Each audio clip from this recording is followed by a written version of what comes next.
1949. That volume was expanded by 4 stories and published under the same title in 1952, and then one story, The Interloper, was added in 1966, and then, in a later edition, taken out again.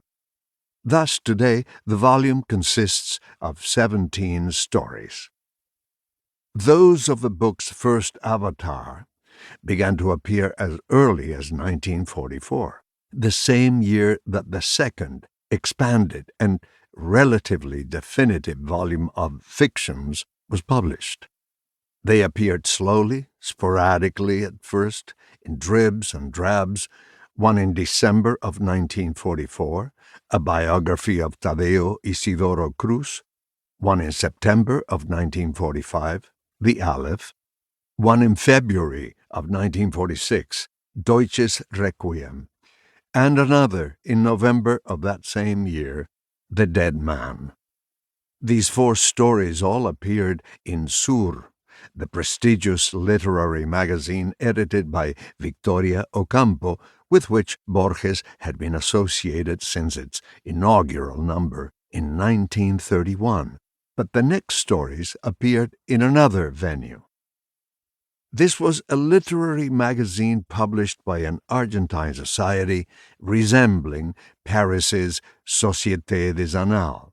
It was titled, unimaginatively, if perhaps also not surprisingly, Anales de Buenos Aires. Borges's association with Anales began soon after the magazine was founded, when he was asked to be its editor. He took the reins beginning with the new publication's 3rd number in March of 1946.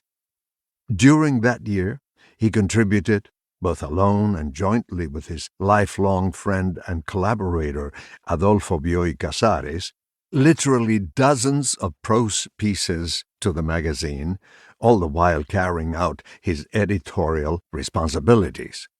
One of the second-generation Aleph stories, a short piece called The Story of the Two Kings and the Two Labyrinths, appeared in May of 1946, but was not to be collected in the volume until 1952.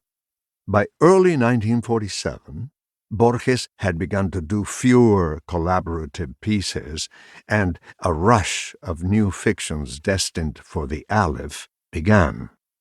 In February of 1947, The Immortal was published under the slightly different title The Immortals, and in quick succession from April to July, 4 more stories: The Theologians, The House of Asterion, Averroes's Search, and The Zahir. This flood of stories, relatively speaking, of course, Borges was never as prolific with his fictions as he was with book reviews and other sorts of more ephemeral literary essays, leads to an intriguing speculation about the nature of Borges's creative energies. Is it possible that Borges worked much as scientists say a perpetual motion machine might work, producing energy that can be used to do work or power other machines, and with enough left over to power itself? One is led to think of such a feedback mechanism for the creative energies, because it seems that the more Borges worked at editing a magazine, at overseeing other people's stories, poems, book reviews, etc., at composing his own fictional or poetic contributions to those publications, at writing reviews and churning out other belletristic forms, at compiling anthologies and the like, and at writing introductions to other people's books and anthologies, the more stimulated he became creatively, and therefore the more of his own intriguing stories he produced. Consider this fact.